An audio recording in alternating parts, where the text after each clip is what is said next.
और FIR की धमकी तो किसी और को देना। हम लोग FIR लाठी और गोली और जेल इन 4 चीज से डरने के लिए पैदा ही नहीं लिए। पिस्टल लहराते हुए दिख रहे लोग आर्म्स एक्ट के तहत अंदर भेजे जाएं। इतनी क्षमता है 5000, 5 घंटे का समय दीजिए, 5000 हथियार लेकर उतरेंगे।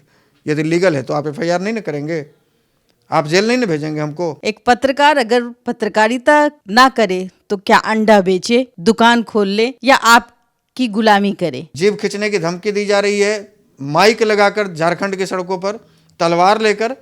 आपके भीतर आपके भीतर तो इतनी कुवत नहीं हुई कि आप एक FIR भी उस पर कर दें, झूठा ही सही। शांतिपूर्ण प्रदर्शन कर रहा है, उसके ऊपर 17 धारा लगाकर आपने मुकदमा करवाया है। ये तमाम धारा है 61। कितने बड़े अपराधी हैं आप? हाँ, तो आप समझिए, आप भी तो हैं कि पत्नी दिन भर में 2-3 बार बेहोश हो जाती थी रोते रोते। उसको पता है कि उसके 2 चमचे जो उसका नमक खाते हैं, एक SDPO और एक थाना प्रभारी, जब तक भाई को न्याय नहीं मिलेगा तो एक इलीगल आंदोलन छोड़ो, ऐसे ऐसे 1000 इलीगल आंदोलन करेंगे। तुम्हारी कलम की स्याही खत्म हो जाएगी FIR करते करते हम पर। कानून पे भरोसा है? हाँ, लड़ेंगे, कानून से भी लड़ेंगे और सड़कों पर उतर के लड़ेंगे, लेकिन भूख से मर के नहीं लड़ेंगे। मुख्यमंत्री को घर से बाहर नहीं निकलने देंगे, मुख्यमंत्री आवास का घेराव करेंगे। बिहार मतलब झारखंड में मुख्यमंत्री आज के 8 साल पहले बिहार के डाक बंगला चौराहा का वीडियो आप देख सकते हैं। 20,000 की संख्या में आशुतोष कुमार मुख्यमंत्री आवास घेराव करने के लिए निकला था इसी डाक बंगला चौराहे पर। पटना के गांधी मैदान में भी लाखों की संख्या में लोगों को एकत्रित किया है। देवघर में भी हजारों की संख्या में एकत्रित किए हैं और जिस दिन चाहेंगे रांची में भी लाखों की संख्या में मुख्यमंत्री आवास के बाहर खड़े हो जाएंगे। आज से ही मुझे पता है कि 23 तारीख के बाद से ही मुख्यमंत्री आवास की सुरक्षा बढ़ा दी गई है। बढ़ा दी गई है? हाँ, बढ़ा दी गई है, एक्स्ट्रा फोर्स बुलाया गया है। लेकिन हम लोग भी इसमें 1 सेकंड भी अपना कदम पीछे नहीं करेंगे। अब भी हम समय दिए हैं, अब भी न्यायपालिका पर भरोसा है, अब भी झारखंड सरकार पर भरोसा है, अब भी वहाँ पुलिस कप्तान पर भरोसा है। हमारे भाई के हत्यारों की गिरफ्तारी हो। यदि क्या मांग करते हैं शिबू हेमंत सोरेन, और चूंकि वो मुख्यमंत्री हैं और वो चाहें तो बहुत कुछ हो सकता है। में दिख रहे लोग गिरफ्तार किए जाएं, पिस्टल लहराते हुए दिख रहे लोग आर्म्स एक्ट के तहत अंदर भेजे जाएं, क्योंकि पिस्टल लहराना इलीगल है सार्वजनिक प्लेस पे। और यदि लीगल है तो पुलिस कप्तान बताएं, SDPO बताएं, हेमंत सोरेन जी बताएं कि लीगल है। तो मैं कहता हूं मेरे पास इतनी क्षमता है कि 5000 हथियार लेकर हम रांची के सड़कों पर उतर सकते हैं। 5000, इतनी क्षमता है। 5000, 5 घंटे का समय दीजिए, 5000 हथियार लेकर उतरेंगे। यदि लीगल है तो आप FIR नहीं ना करेंगे, आप जेल नहीं ना भेजेंगे हमको। लेकिन आप तो, मेरा भाई मारा गया है और मुझे जीभ खींचने की धमकी दी जा रही है, माइक लगाकर झारखंड की सड़कों पर तलवार लेकर। आपके भीतर आपके भीतर तो इतनी कुवत नहीं हुई कि आप एक FIR भी उस पर कर दें, झूठा ही सही। वो तो तालिबानी फरमान था ना, जीभ खींच लेना। हाथ में एक 10 इंच का डंडा भी नहीं रखे हुए है, एक पेंसिल तक लेकर नहीं गया, शांतिपूर्ण प्रदर्शन कर रहा है, उसके ऊपर 17 धारा लगाकर आपने मुकदमा करवाया है। 17 धारा? 17 धाराएं लगाई गई, 1-2 धारा टोटल देखिए 17 धाराएं लगाई गई हैं, जिसमें 191, 126, 115, 351, 352, 353, 1C, 353 2, 221, 223, 224, 224 5, 226, 256 2, 132, 195 1, ये तमाम धाराएं हैं। 61। कितने बड़े अपराधी हैं आप?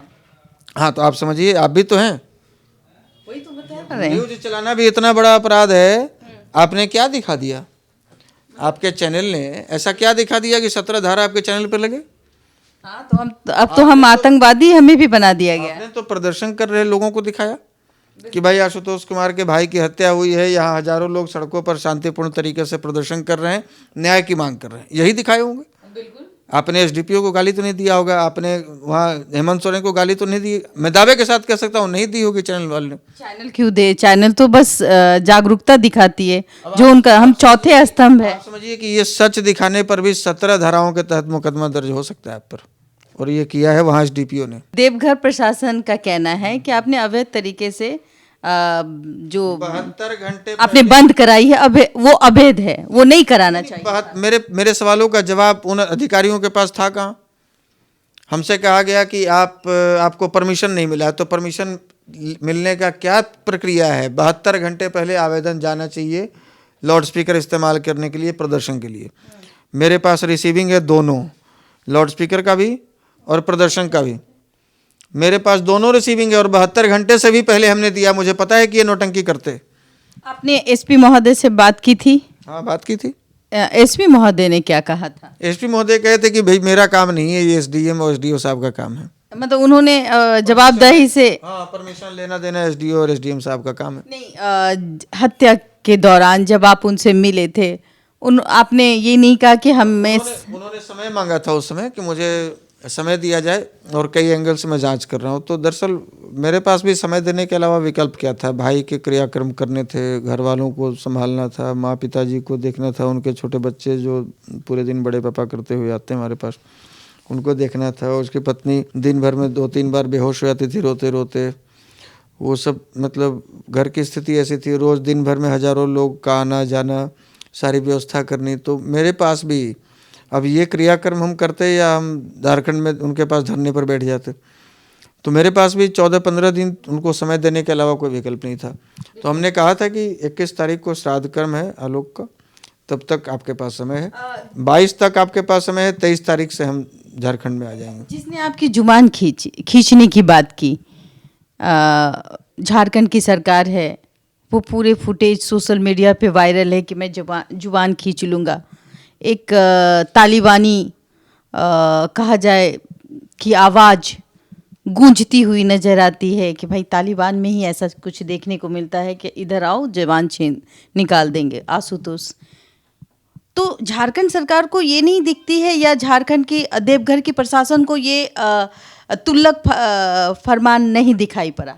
वही कह रहा हूँ कि जब इस प्रकार से तलवार लेकर लाउड स्पीकर इस्तेमाल करते हुए झारखंड की सड़कों पर किसी को झारखंड में घुसने पर जबान खींच लेना और उसकी हत्या कर देना और मारने पीटने जैसी धमकी देना, उसके बाद भी एक भी एफआईआर न हो पाना, और मैं दावे के साथ कह सकता हूं कि उस भीड़ में जितने भी लोग हैं उनका रिकॉर्ड निकाल कर दिखाया जाए, उसमें 95% लोग साइबर अपराध से जुड़े हुए हैं। साइबर अपराध से जुड़े हुए हैं। उसके पास है ही कौन? शायद इसीलिए एसडीपीओ महोदय को वो चीज़ दिखाई नहीं पड़ी। है ही नहीं उसके साथ में, उस अपराधी के साथ में है ही नहीं कोई। पूरे झारखंड में यादव हो या दलित हो या ब्राह्मण हो या राजपूत हो या भूमियार हो, सब जाति को उसने परेशान किया है और सभी जाति के लोग इसलिए हमारे साथ खड़े थे। बस वो चंद्रवंशी के नाम पर फेक आईडी बनवा रहा है, जरासंध समाज के नाम पर फेक आईडी बनवा रहा है, साइबर अपराधियों को उसमें लगाए हुए पूरे दिन तुम पोस्ट करते रहो और हमारा प्रमोशन करो। उसको तो लग रहा है कि मेरे खिलाफ इतना बड़ा आंदोलन हो रहा है, इतना मेरा नाम हो रहा है, पूरे देश भर में लोग जान रहे हैं कि हम तो हीरो के रूप में बन रहे हैं। उसको पता है कि उसके 2 चमचे जो उसका नमक खाते हैं, एक एसडीपीओ और एक थाना प्रभारी, उसके बचाव के लिए वहाँ सारा काम कर ही रहे हैं। वो तो बिंदास घूम रहा है, उसको तो अच्छा लग रहा है कि बहुत अच्छा हुआ, कोई मर गया, कोई प्रदर्शन कर रहा है, इसका नाम हो रहा है। नाम हो रहा है। आपने इनलीगल तरीके से प्रदर्शन कर दिया, वो एसडीपीओ साहब को लगा कि नहीं भाई ये तो बहुत बड़ी घटनाएं हो गई। आशुतोष, देखिए उस एसडीपीओ को फिर से बताना चाहते हैं कि यदि ये प्रदर्शन आपको इलीगल लगता है तो सुनो कान खोलकर, सब दिन ऐसे ही आंदोलन करेंगे जब तक भाई को न्याय नहीं मिलेगा। तो एक इलीगल आंदोलन छोड़ो, ऐसे ऐसे 1000 इलीगल आंदोलन करेंगे, तुम्हारी कलम की स्याही खत्म हो जाएगी एफआईआर करते करते हम पर। और एफआईआर की धमकी तो किसी और को देना। हम लोग एफआईआर, लाठी और गोली और जेल, इन 4 चीज़ से डरने के लिए पैदा ही नहीं लिए। तुम अपना काम करो, हम अपना काम कर रहे हैं। जेल से डर नहीं लग रहा है कि भाई एफआईआर दर्ज हो गया, इतनी धाराएं लग गई? पहली बार जेल थोड़ी गए हैं, बिहार से तिहाड़ तक का सफर। चैनल लोगों पर भी एफआईआर दर्ज हुआ है, तो उन लोगों का भी चैनल में कहीं ना कहीं किसी की गिरफ्तारी होगी। ये तो आवाज़ आज के डेट में मैं समझता हूँ कि जितने भी डिजिटल मीडिया प्लेटफॉर्म के लोग हैं सबको उठानी चाहिए। भाई आप वहाँ पर आशुतोष के समर्थक बन के तो नहीं गए थे। बिल्कुल, हम एक निष्पक्ष पत्रकार हैं। आप आंदोलनकारी बन के भी नहीं गए थे। आप वहाँ पर वो जो आंदोलन हो रहा था, चाहे वो लीगल हो इलीगल हो, उससे क्या मतलब आपको? कोई मतलब नहीं। आप तो वो दिखा रहे थे, आप पर एफआईआर का क्या मतलब बनता है? और एक रिक्वेस्ट मैं करके भी आया था एसपी साहब से उस दिन कि यदि एफआईआर आपको लगता है कि हमने गलत किया है वैसे तो मैं अपने भाई के न्याय की लड़ाई लड़ रहा हूँ और कहीं देवघर का एक तिनका भी इधर से उधर नहीं हुआ है, साइकिल की घंटी तक कहीं नहीं टूटी है। इसके बाद भी आपको लगता है कि नहीं एफआईआर करना बहुत ज़रूरी है, मेरा ईगो हर्ट हुआ है, तो आपसे एक निवेदन है कि आपको जितना एफआईआर करना हो केवल मेरे ऊपर कीजिएगा। इस आंदोलन में आए, इस प्रदर्शन में आए किसी भी व्यक्ति के ऊपर एफआईआर मत कीजिएगा। उन्होंने गर्दन हिलाकर सहमति भी जताई थी। बावजूद इसके आज मुझे जो नोटिस मिला है उसमें 15-17 लोगों पर एफआईआर दर्ज हुआ है। एफआईआर दर्ज किया गया है। हो सकता है इसकी आंकड़ा बढ़े भी, लेकिन ये एक मामला बिहार और झारखंड से रिलेटेड हो चुका है। कहीं ना कहीं प्रशासन की एक खीस है जो आशुतोष पर गिरती हुई नजर आ रही है। देखना ये रहेगा कि एक न्याय मांगने वाले इंसान पर गाज गिरती है या न्याय मिलता है, या प्रशासन अपनी मनमानी करती है। जिस तरीके से एसडीपीओ महोदय ने इस घटना को नाटकीय रूप दिया और एफआईआर दर्ज करवा दिया, कई चैनलों पर भी एफआईआर दर्ज हुआ है। तो चैनल तो भाई दिखाने के लिए बना है ना, उस पर आप एफआईआर दर्ज कर देंगे। बहुत जल्द हम आपसे मुलाकात करेंगे, जानने की इच्छा रखेंगे कि भाई आखिरकार एक पत्रकार अगर पत्रकारिता ना करे तो क्या अंडा बेचे, दुकान खोल ले, या आपकी गुलामी करे। फिलहाल आप देख रहे थे देशवा न्यूज में आपकी दोस्त, आपकी होस्ट बबीता मिश्रा। तमाम खबरों को देखने के लिए हमारे चैनल को देखना ना भूलें, सब्सक्राइब और फॉलो करना ना भूलें। धन्यवाद।